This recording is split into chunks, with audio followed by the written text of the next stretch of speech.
پہلی سند میں امام بخاری کے جو استاذ ہیں رحمہ اللہ، الحسین غیر منسوب، انتساب نہیں ہے کہ حسین کون ہے، اسی وجہ سے حسین کون ہے اس میں ابو نصر الکلابازی، ان کی کتاب ہے الہدایۃ والارشاد، المکتبۃ الشاملہ میں ہے، میں اسی سے نقل کیا ہوں، بتاؤں گا آگے آپ کو انشاءاللہ۔ تو انہوں نے ابو نصر الکلابازی، کلاباز بخارا کا ایک محلہ ہے، بخارا کے ہیں، وہ بخاری ہیں، ابو نصر الکلابازی، انہوں نے جو الحسین سے مراد لیا ہے وہ الگ ہے، امام حاکم رحمہ اللہ نے جو الحسین سے مراد لیے ہیں وہ الگ ہیں، کیونکہ غیر منسوب ہیں، اور امام بخاری نے ان دونوں سے بھی روایت کی ہیں، اس حسین سے بھی اس حسین سے بھی۔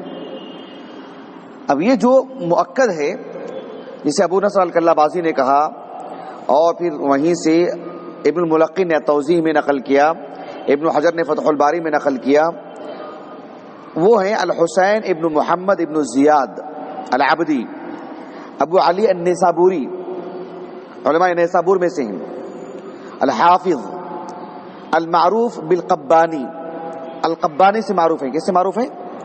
القبانی۔ القبانی کیا ہے آگے بتاؤں گا انشاءاللہ۔ 280 پر 9 ہجری سن وفات ہے آپ کا، 12واں طبقہ ہے، ابن حجر نے جو 12 طبقات بیان کی ہیں وہ آخری طبقہ ہے، 12 طبقہ، یعنی صغار الاخذین عن تبع الاتباع، عن اتباع التابعین۔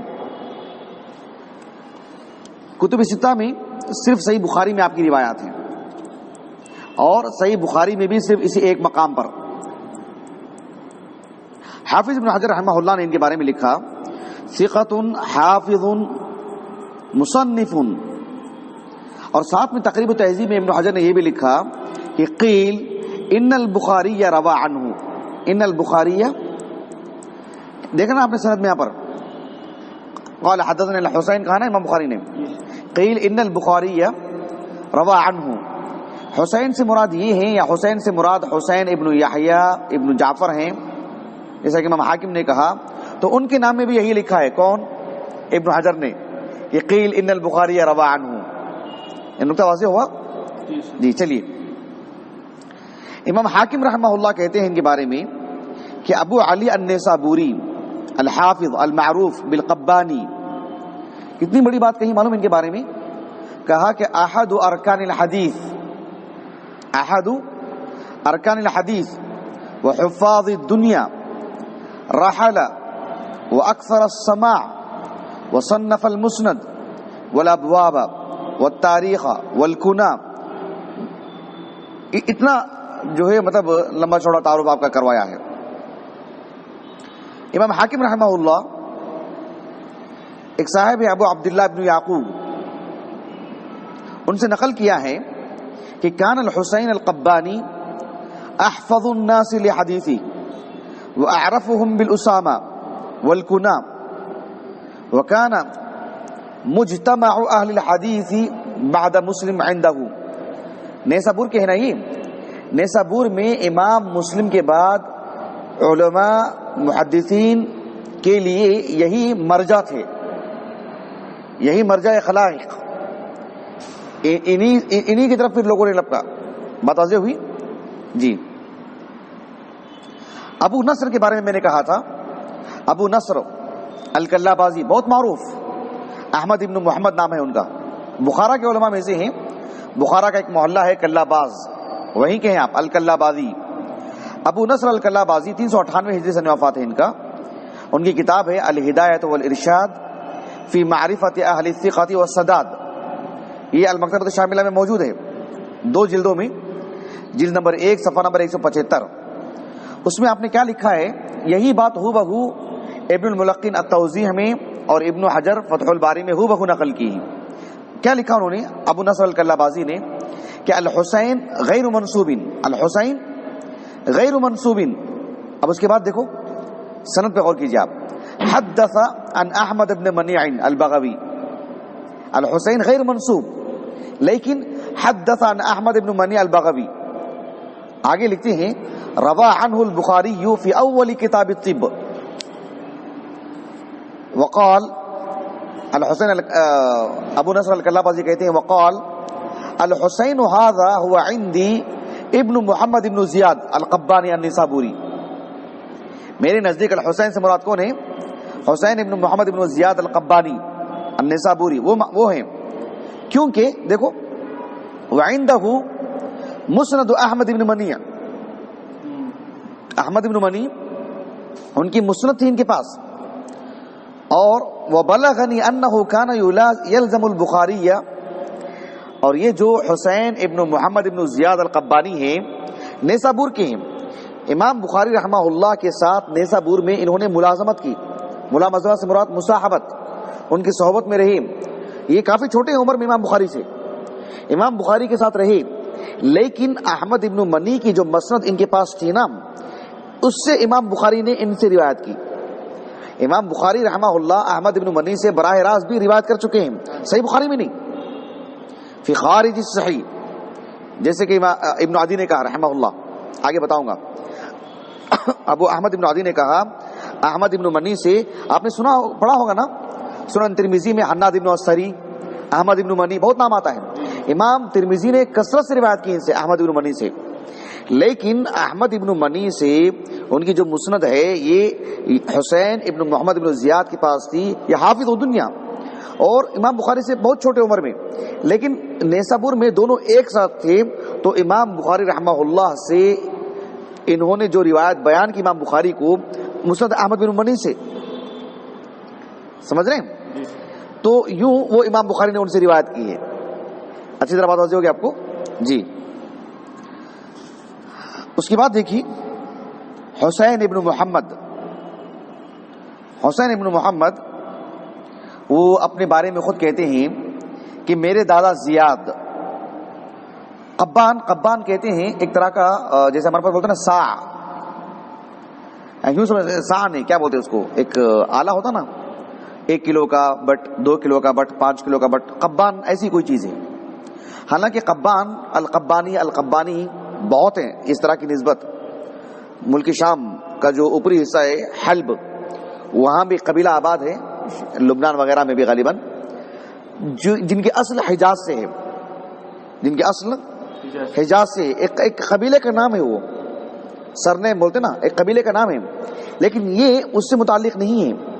یہ کہتے ہیں کہ میرے دادا زیاد کے پاس، محمد بن زیاد، حسین ابن محمد بن زیاد نا، زیاد جو میرے دادا ہیں، نیسابور میں کوئی ایسا بٹ وغیرہ نہیں تھا جس سے وزن معلوم کیا جائے، وہ وزان نہیں تھے وہ، لیکن لوگ جب بھی کسی چیز کا وزن معلوم کرنا چاہتے تو میرے والد کے پاس آتے اور وہ قبان لے کے جاتے اور وزن معلوم کر کے لا کے دے دیتے. آج ہمارے پاس ہوتا نہیں ایک طرح کا الیکٹرانک، ایسا پکڑ کے جو کھینچتے ہیں اوپر سے اٹھا کر، لوگ آ کے لے کے جاتے ہیں نا، بھی ذرا دیجیے ہم ذرا اپنا لگیج چیک کر کے دیتے ہیں. تو وہ ان کے دادا کے پاس لوگ آتے جاتے لے کر جاتے، وہ تو وہ چیز تھی قبان، اسی وجہ سے وہ نسبت پڑ گئی القبانی، اسی وجہ سے. یہ خود حسین ابن محمد ابن زیاد نے یہ بات کہی ہے. جیسے کہ میں نے کہا آپ کو 280 پنو ہجری میں کا انتقال ہوا. بڑے بڑے مشائخ آپ کے جنازے میں تھے، ابن خزیمہ بھی تھے اس میں. ایک بات ہے خاص طور پر جو بتانی ہے، وہ یہ جو کتاب میں لایا ہوں آپ کے پاس، السابق واللاحق، السابق واللاحق، خطیب بغدادی کی رحمہ اللہ. یہ کتاب کیا ہے؟ السابق یعنی ایک استاذ ہے، ایک استاذ کے 2 طلبہ ہیں.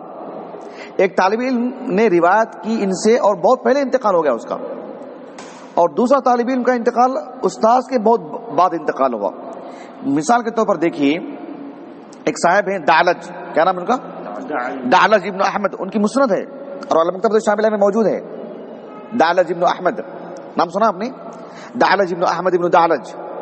تو یہ جو دعلج ہیں یعنی 351 ہجری سن وفات ہے ان کا. کس کا؟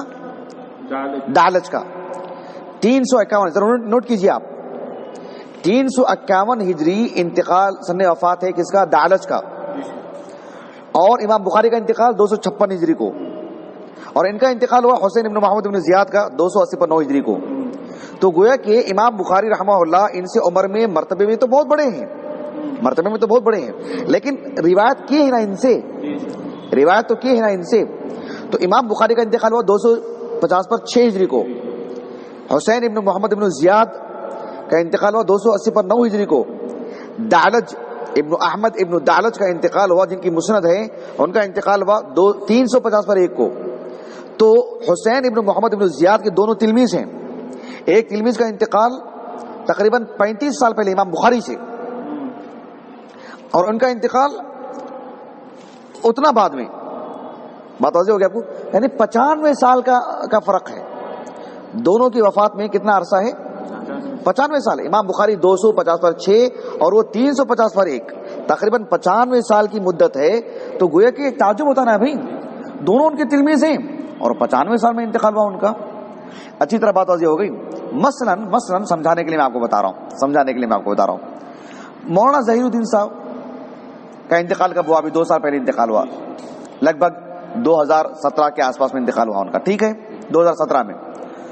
اب مان لیجیے کہ مولانا ظہیر الدین صاحب سے کسی نے ان کے پاس پڑھا. کب پڑھا؟ 1950 میں.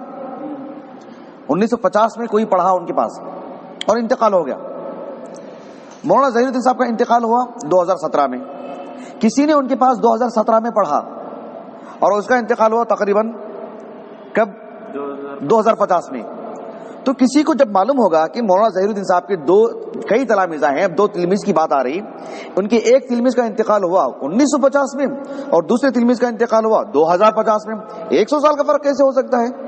تو استاذ کی عمر اتنی لمبی ہے اور کم عمری میں انہوں نے پڑھایا، اور ایک لمبی عمر کے بعد آئے اور لمبی عمر میں کوئی اور چھوٹی عمر کا طالب علم ان سے پڑھا، اس کا انتقال بہت بعد میں ہوا.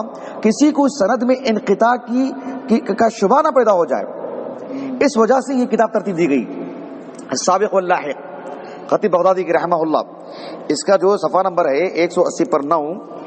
یہ میں ہر دن پڑھتے رہتا ہوں. آج ایک مناسبت سے میں یہ لے کر آ گیا تاکہ آپ کو میں بتا دوں. میں جب بھی رواة سے مطالعہ پڑھتا ہوں، دیکھیں، حسین ابن محمد ابن زیاد النیسابوری المعروف بالقبانی حدث عنہ محمد ابن اسماعیل البخاری ودعلج ابن احمد السجستانی وبین وفاتہما 95 سنہ. اچھی طرح نقطہ واضح ہو گیا آپ کو. یہ کتاب اسی موضوع سے متعلق ہے. حافظ ابن حجر رحمہ اللہ نے فتح الباری میں جلد نمبر 13 صفحہ نمبر 95 کہہ رہا ہوں 50 پر 9، اس میں لکھا کہ قد عاش الحسین القبانی بعد البخاری 33 سنہ وكان من اقران مسلم فرواية البخاری عنه من روایت الاکابر عن الاصاغر. نقطہ واضح ہوا؟ یعنی تقریباً 33 سال کے بعد انتقال ہوا حسین ابن محمد ابن زیاد کا، جو امام بخاری کے اس سند میں استاذ ہیں، شیخ ہیں، اور تقریباً 33 سال بعد امام بخاری کے بعد انتقال ہوا ان کا. اور امام بخاری سے چھوٹے عمر میں ہی، مقام مرتبہ میں تو چھوٹے ہیں ہی، عمر میں بھی چھوٹے ہیں. امام مسلم کے اقران میں سے ہیں. کس کے؟ امام مسلم کے. تو یہ روایت بتاتی ہے جو اہل علم نے ایک شق الگ سے بیان کی، روایت الاکابر عن الاصاغر. امام بخاری رحمہ اللہ، ان کے استاذ علی بن مدینی، ان کے استاذ وکیع رحمہ اللہ، یہ سب اصحاب علم کہا کرتے تھے کہ متقن عالم دین وہ ہے اپنے بڑوں سے، اپنے ہم عمر سے اور اپنے چھوٹوں سے بھی وہ روایت کرے. امام بخاری نے دیکھو رحمہ اللہ اپنے چھوٹوں سے بھی روایت کی، حسین ابن محمد ابن زیاد سے. یہاں تک بات واضح ہوگی آپ کو؟ جی. ایک بات ہے قابل غور، وہ یہ ہے کہ یہ تو ابو نصر الکلہ بازی نے کہا کہ یہاں حسین سے مراد کون ہے؟ حسین ابن محمد ابن زیاد النیسابوری، ابو علی النیسابوری، جن کا سن وفات 280 پر 9 ہجری ہے. لیکن امام حاکم رحمہ اللہ، جیسا کہ ابن حجر رحمہ اللہ نے یہاں پر دیکھیے فتح الباری میں لکھا کہ امام حاکم رحمہ اللہ نے یہاں پر دیکھیے وجزم الحاکم بأن الحسین المذکور هو ابن یحیی ابن جعفر البیکندی. یحیی ابن جعفر وہ تو امام بخاری کے استاذ ہیں اور بکثرت روایت کرتے امام بخاری ان سے. کن سے؟ یحیی ابن جعفر سے. یحیی ابن جعفر اصل میں یہ بھی بخارا کے ہیں. کہاں کے؟ بیکند، بخارا. یہ بھی بخارا کے ہیں اور یہ گئے تھے بغداد، پھر بغداد سے ہوتے ہوئے یہ مکہ گئے تھے، مکہ سے ہوتے ہوئے یہ وہاں بھی چلے گئے تھے. کہاں؟ صنعاء، عبدالرزاق الصنعانی سے پڑھنے کے لیے. جب عبدالرزاق الصنعانی کے پاس گئے تھے یہ، تو اس وقت امام بخاری مکہ تک پہنچ گئے تھے. جب امام بخاری مکہ سے نکل کے جانے لگے آگے تو ابو احمد ابن عدی رحمہ اللہ نے الکامل فی ضعفاء الرجال میں لکھا ہے کہ یہی وہ شخص ہیں جنہوں نے امام بخاری سے کہا کہ نہیں ان کا تو انتقال ہو گیا، آپ کہاں جا رہے ہیں، آپ صنعاء کو، آپ کہاں جا رہے ہیں، آپ صنعاء کو، ان کا تو انتقال ہو گیا۔ تو امام بخاری رحمہ اللہ رہ گئے، پھر خبر ملی کہ جو ہے نہیں باحیات ہے، پھر جانے لگی، پھر خبر ملی کہ انتقال ہو گیا۔ تو یہ عبدالرزاق الصنعانی سے سن کر کے آ گئے تھے، تو امام بخاری نے پوری روایت انہی سے لی، یحییٰ ابن جعفر سے۔ اس لیے صحیح بخاری میں دیکھو قال یعنی امام بخاری کہتے ہیں حدثنا یحییٰ عن عبد الرزاق عن معمر، تو یہی ہو یحییٰ ابن جعفر۔ ان کے فرزند ہیں کون؟ حسین۔ امام حاکم رحمہ اللہ کہتے ہیں یہ ابن یحییٰ ابن جعفر البیکندی ہیں، وقد اکثر البخاری الروایت عن ابیہ یحییٰ ابن جعفر وهو من صغار شیوخہ۔ امام بخاری رحمہ اللہ کے یحییٰ ابن جعفر صغار شیوخ میں سے ہیں۔ اگر عبدالرزاق الصنعانی سے جا کے امام بخاری پڑھ لیے ہوتے تو کبار شیوخ سے پڑھے ہوتے امام بخاری کو، کبار شیوخ میں سے ہوتے وہ عبدالرزاق الصنعانی، سمجھ رہے ہیں آپ؟ جی جی۔ اس کے بعد دیکھو والحسین اصغر من البخاری بکثیر، اگر وہ یحییٰ ابن جعفر کے فرزند ہیں حسین، وہ تو امام بخاری سے بہت چھوٹے ہیں۔ ولیس فی البخاری، یہ نوٹ کرنے کی بات ہے، ولیس فی البخاری عن الحسین، حسین نام کے کوئی بھی راوی ہوں، ولیس فی البخاری عن الحسین سواء کان القبانی او البیکندی سوا هذا الحدیث، یعنی حسین سے مراد امام بخاری کے مشائخ میں سے مجرد حسین نام نہیں، حسین ابن معلم، حسین ابن زکان المعلم صحیح بخاری کی روایت میں سے ہیں، حسین امام بخاری کے مشائخ میں سے کوئی نہیں، وہ ایک ہی حدیث ہے یہاں پر، چاہے وہ آپ حسین ابن محمد ابن زیاد القبانی لے لیں یا حسین ابن یحییٰ ابن جعفر البیکندی لے لیں، ان سے متعلق ایک ہی حدیث ہے۔ البتہ حسین ابن محمد ابن زیاد وہ اوثق ہیں ان سے، کن سے؟ حسین ابن یحییٰ ابن جعفر سے۔ حسین ابن یحییٰ ابن جعفر پر ابن حجر نے مقبول ایسا لکھا ہے، سمجھ، اور یہ تو من حفاظ دنیا، ثقہ ثقہ ثقۃ ثبت ہے، بات واضح ہو گیا آپ کو؟ ہاں، اور ایک بات نوٹ کرنے کی یہ کہ دونوں کی روایتیں صرف صحیح بخاری ہی میں ہیں، کتب ستہ کی دیگر کتابوں میں نہیں ہیں، یہ بھی ایک نوٹ کرنے کی بات ہے۔ اور ابن حجر نے تقریب التہذیب میں دونوں کے ناموں پر لکھا ہے، کیا لکھا ہے؟ قیل ان البخاری روا عنہ، دونوں کے ناموں پر لکھا ہے، سمجھ گئے آپ؟